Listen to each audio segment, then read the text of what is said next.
বিসমিল্লাহির রহমানির রহিম। নামাজের বাংলা অনুবাদ। প্রতিদিনই নামাজ পড়ছি আমরা, কিন্তু নামাজে যা বলছি বা পড়ছি তার কিছুই হয়তো জানি না।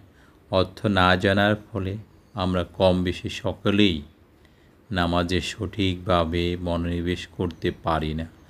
চলুন আমরা জেনে নেই নামাজের বাংলা অনুবাদ আর সঠিকভাবে মনোনিবেশ করি নামাজে।